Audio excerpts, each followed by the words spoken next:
I've been considering doing a series like this for quite a while, but there's always been that one thing that was holding me back. I never really knew where to start. So I guess I just kind of figured, why not just start at the beginning? I started modeling when I was around 7 or so years old. My dad got me into it. He bought me a couple of basic aircraft kits, and from there I started doing some automotive, and then finally settled on sci-fi for a long time. But I've recently started moving away from that, doing some more aircraft and a little bit of everything, kind of trying to expand my knowledge base to include a little bit of everything. Now, I never had anyone teach me how to do anything. I pretty much was self-taught, and while that's noble, it's not a very productive way to learn. It's pretty slow going. Now, I've gotten a lot of help from other modelers, from modeling clubs, from guys down at the hobby shop, and that's a very effective way to learn. But I always found myself just learning 1 or 2 little tricks at a time that I could add to my toolkit. But, you know, I started looking around at like how-to videos, and I found that there was never anywhere, there really wasn't any series out there that started at the beginning. They're all focusing on experienced builders and more advanced techniques, you know, teaching people who've been building for a long time how to be better, not teaching people who are interested in getting started in the hobby how to get started. So, you know, what the hell, I've been looking for a niche to fill, so here we go. I'm gonna see what I can do to help introduce the hobby to a few new people. So they say the best place to begin is at the beginning. So I have an assortment of entry-level kits that would be a great starting point for any beginning modeler.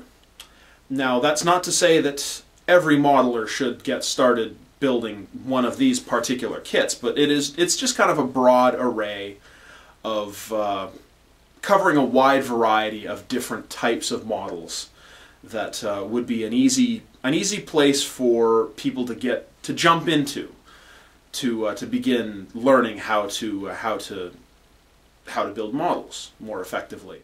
We have Revell's snap-fit Camaro concept model. Next up is a focke-wulf FW190 by Pegasus Hobbies. The Starship Enterprise from Polar Lights. An ARC fighter from Revell from their Star Wars Easy Kit line, and finally a Zaku FZ, or FZ, depending on your preference, from Bandai's Gundam High Grade line. Snap-fit models have come a long way, particularly in the last decade or so, with regards to their level of accuracy and detail. It's just gotten so much better since the kits that I was building as a kid, and it doesn't really take a lot to make them into a quality display item. Let's take the example of this Revell Camaro here. It's molded in color. The body is molded in silver with the interior and undercarriage molded in black. It has a clear windshield and some parts having some chrome plating. It also has clear headlights and clear red colored taillights. It has pretty impressive detail for the cost, and assembles in only a few minutes with no need for paint. It includes racing stripes and other markings for the interior and a license plate, etc., etc., as self-adhesive stickers. Pegasus Hobbies line of snap-fit 1/48 scale World War II aircraft are likewise a great place for aircraft modelers to get started. They're fairly well detailed and accurate, and best of all, they're very inexpensive. They're very simple kits, and they assemble extremely quickly with almost no effort, and markings are provided as both self-adhesive stickers and water slide decals. An entry-level modeler can build one up into a decent-looking shelf or desk model in virtually no time at all, while an advanced modeler can use their full toolbox of skills to turn one into a very impressive replica. Every sci-fi modeler out there needs an Enterprise on their shelf, and probably the best-looking original series kit currently out there is the 1000th scale snap-fit Enterprise from Polar Lights. Like the other kits, it is very simple and builds up very quickly into one of 3 different versions of the venerable starship. The original pilot version, the second pilot version, and the regular series version. All 3 have some slight differences in detail between them. Markings are included as 2 sets of self-adhesive stickers and 1 sheet of waterslide decals, which includes all stripes and Starfleet pennants, as well as names and registries for 4 different starships. 5 if you include the Mirror Universe ISS Enterprise. It can make for a very nice display model without much trouble. When it comes to Star Wars, Revell makes a line of snap-fit easy kits that are fully pre-painted, making them ready for display with nothing more than basic assembly.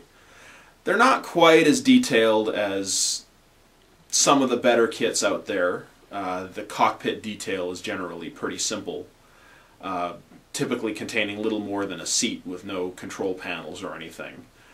But for a lot of Star Wars subjects out there, this is the only way to go. And as an entry-level kit, all you got to do is snap it together and you can put it on your shelf and it's done. Not needing any paint at all and having no stickers or other markings to apply. Once assembled though, they do look pretty impressive and with a few weathering tricks can look really, really great.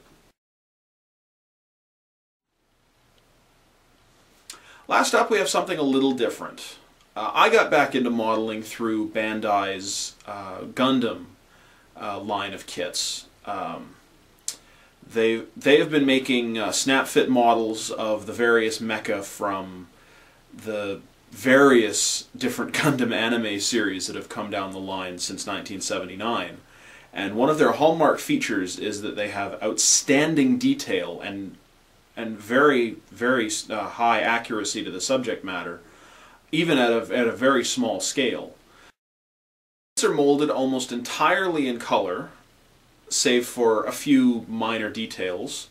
They're jointed using polyvinyl bushings called polycaps, making them generally very posable, and build up into very highly detailed and generally very well articulated action figures.